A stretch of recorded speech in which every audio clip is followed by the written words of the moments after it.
Assalamu alaikum everyone. My name is Hassan and I'm a student at the University of Sargodha. My roll number is 18.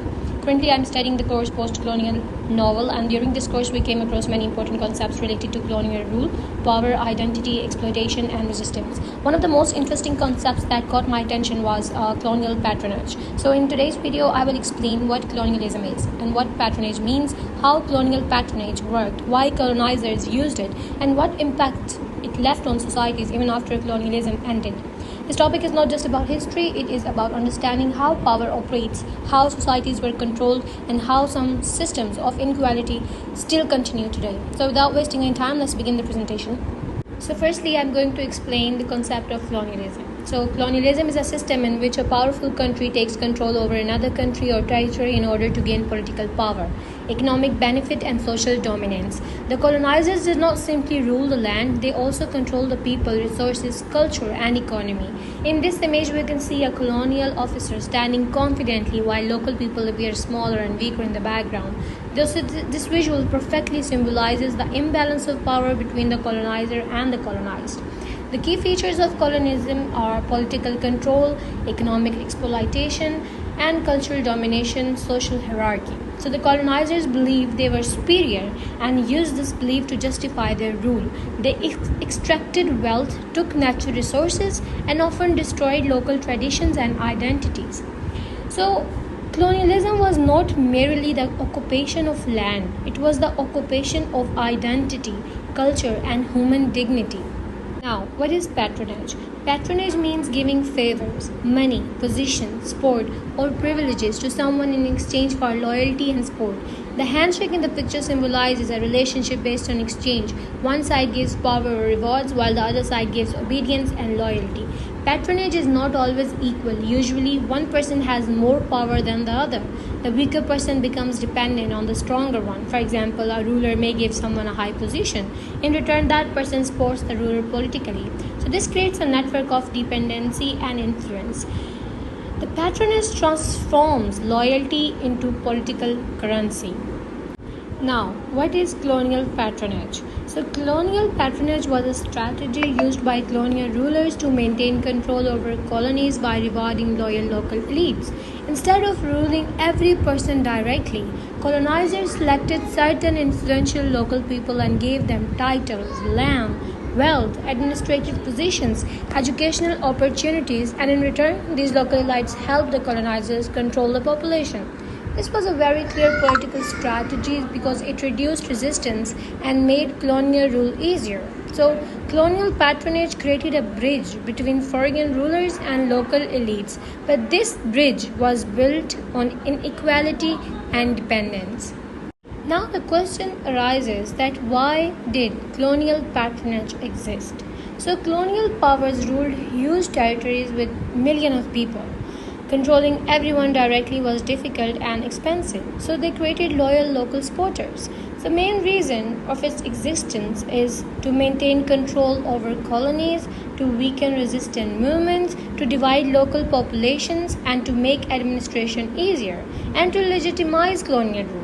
So the puppet hand shown in the image is extremely symbolic. It represents how colonial rulers controlled local leaders like puppets. So colonial patronage was not generosity. It was a political weapon disguised as reward. Alright, so how did colonial patronage work? So it works in different steps. The first step is identification. Colonizers identified influential local leaders. The second step is granting favor. They gave them land, jobs, titles, and privileges. The third is expected loyalty. These elites were expected to support colonial interests. Step 4 is maintaining control. Through these loyal elites, colonizers control society. So this system created a chain of power where local elites benefited while ordinary people suffer. The colonizers understood that controlling minds was often more effective than controlling armies. Some of the key features of colonial patronage are they are based on inequality, built on loyalty and favors. They create dependency, benefits only a small elite class, and used as a political control. Colonial patronage divided society into two groups: privileged loyal elites and oppressed common people. So this division weakened unity among local populations. So colonial patronage rewarded loyalty, not merit. If we look at some examples of colonial patronage, the first one is India. The British gave titles like Rai Bahadur and land ownership to loyal Indians. The second is Nigeria. In Nigeria, traditional rulers were used to enforce British authority. In Kenya, certain chiefs and settlers they received privileges, and the British used divide and rule policies very effectively. So the British Empire survived not only through military strength but through carefully constructed systems of loyalty. France also used colonial patronage. In Algeria, France created loyal educated elites. In Senegal, certain leaders were rewarded with authority. Indochina, which is Vietnam, local nobles they cooperated with French rule. France promoted the idea that colonized people could become civilized if they adopted French culture, but in reality, equality was never truly given. So colonialism often spoke the language of civilization while practicing the political of domination. Now, if we talk about the effects of colonial patronage, then colonial patronage affected politics, economy, society, and leadership systems. It created unequal societies where power remained concentrated among elites. So, the scales in the image symbolizes unequal justice and unequal opportunities. If we talk about the positive impacts, which were for colonizers, so benefits for colonizers were easier administration, reduced costs, stronger political control, access to local knowledge. However, these positive impacts mostly benefited colonial rulers, not the colonized population. What appeared efficient for colonizers often meant oppression for the colonized. Now, the negative effects for the colonized, this one of the most important. Negative effects were social inequality, exploitation, suppression of freedom, destruction of traditional systems, and economic loss. The broken chain symbolizes suffering and resistance.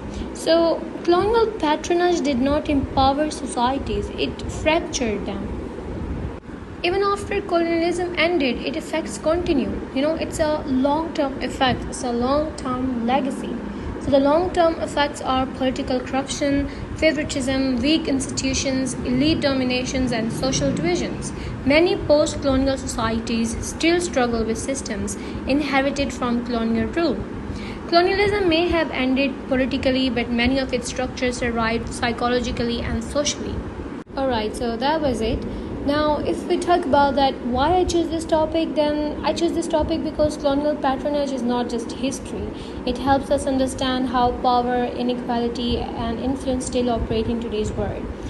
As students of post-colonial literature, it is important for us to understand the hidden systems behind colonial rule. So this topic helped me realize how deeply colonialism shaped societies, identities, and politics. Thank you everyone for watching my presentation. I hope you learned something valuable from this topic. Allah Hafiz.